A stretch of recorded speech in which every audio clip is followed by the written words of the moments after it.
All right, welcome back to Big Country Politics. We are joined by Senator Dawn Buckingham, Senator of District 24. Do I have that right? And that stretches up from Abilene all the way down to Bandera and then up to Temple, so 20,000 square miles of the heart of Texas. That is a huge area to kind of oversee, I guess. And you have been traveling around doing some legislative updates now that the 86th legislative session has ended. So in preparation for this interview, you know, you Google Senator Dawn Buckingham, and one of the first things that comes up is the beer to go legislation. That's the one that comes up. So I want to get in just a little bit of that, but I want to talk about everything else that went on during the 86th legislature. So let's start with that first Google search that comes up is the beer to go bill, I guess. What's that about? Right. You know, beer to go was a tremendous fight, and honestly, what we've gotten almost most of the positive feedback from, it's the little things sometimes, but believe it or not, Texas was one of the only states in the whole country that you couldn't walk into a brewery and come home with some beer. Well, and you say the little things. This is a big deal for small business owners, small breweries. In fact, you have some really good breweries in Abilene. Yes, we do.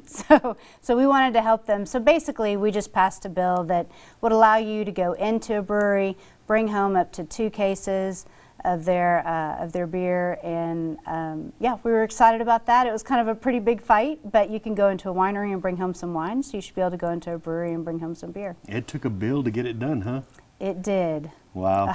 A very hard fought bill. A very hard fought bill. Well, and this is kind of what you ran on when you were running, kind of less red tape. It's kind of your platform, right? Right, less government is more. You know, in running my medical practice and seeing the hoops and the taxes and the regulations that you have to jump through to run a small business, I really want to help our small business owners. I mean, that's the backbone of our Texas, that's the backbone of our economy, and we want to help that entrepreneurial spirit survive and prosper.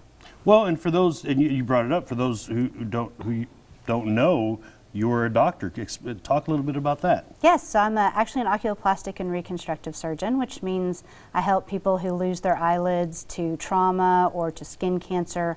Also help with tear drainage problems and tumors around the eye. I treat everybody from a few months old to well over 100 years, and it's a very rewarding career, and I think helped prepare me for the Senate. I'm back in my practice, only part-time because I spend so much time out in the district, but I want everyone to know in this huge district that we love them. Every area is a priority, and it's always fun to be in Abilene. Well, and while we're on the subject, one of the things that you've fought for is rural health care. It's in the forefront as of late. As one of our area small hospitals is closed down. They saw their last day a couple of weeks ago. Talk about that and what's on the front of that so far? You know, I grew up in a small town, and I understand living in a small community, the access to health care just isn't the same. So every hospital is vitally important. I was very sad to see the Stamford Hospital close.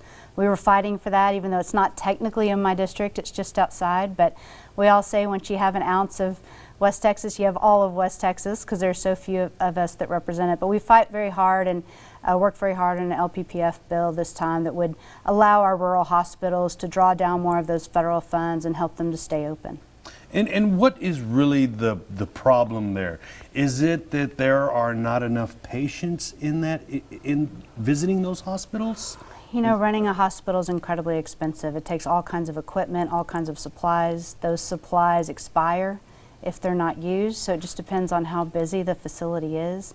You know, it's kind of like we're trying to bring broadband access to our rural communities. When you lay a mile of fiber and you have one customer, it's very different than laying a mile of fiber and having 1,000 customers. So it's the same type of thing for our rural hospitals, and we just want to be really, really sure that that rural health care quality of care is preserved and provided to our folks.